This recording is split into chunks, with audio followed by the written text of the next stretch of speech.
Can Talk Finance with David and Nikhil. No notes, no prep, one take.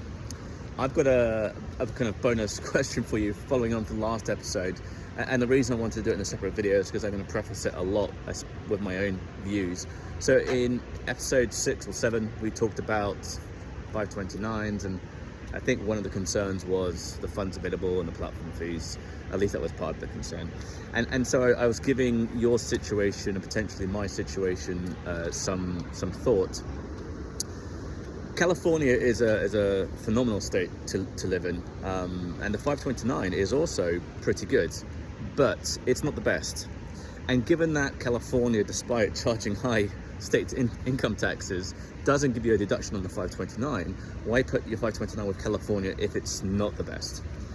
Now, I'm not intimately familiar with the California one, but I know enough to say I don't think it's the best. I think Utah, Ohio is, I think New York is a good one. Florida is a phenomenal one, actually, interestingly, but you have to be resident, whereas Utah and Ohio, you don't have to be resident. So the total fund and platform fees is 0.15, which is a lot, but for a 529 is actually a little. They do an S&P index fund, which not all the state platforms do. So my question to you is, why do you put it into California? Why not into Utah or Ohio, given that you don't get any tax benefits anyway? And it appears from my little research that they're better and cheaper, and potentially with better funds. So that's my question to you. Let me know. Walk and Talk Finance with David and Nikhil, WTF.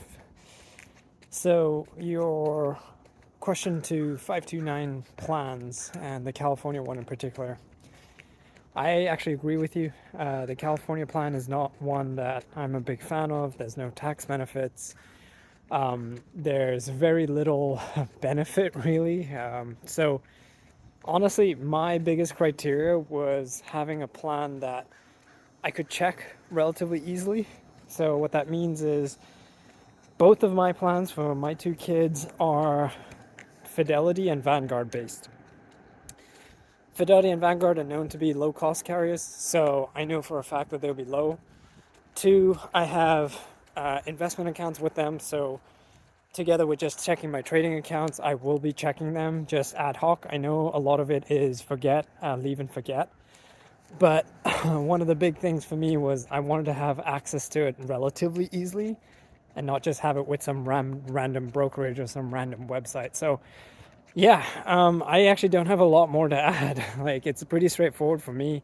It's just, I believe Vanguard is in New Hampshire, and I believe Fidelity may be Maine, something along those lines. Like, again, no real tax benefits for me because I'm based in California anyway, but you know, I'm hoping my kids eventually will go in-state, at least to some extent, but we'll see. You never know what the future holds. So yeah, that's my 529.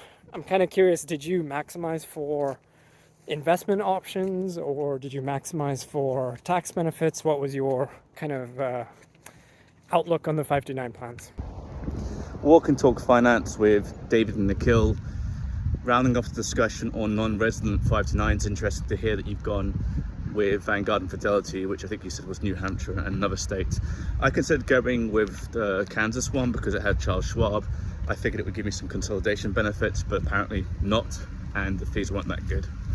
What have I done? I've chosen a state where there's a significant amount of family members, and so any contributions that they wish to give, they would get a tax deduction benefit. So tax deduction is really the driver.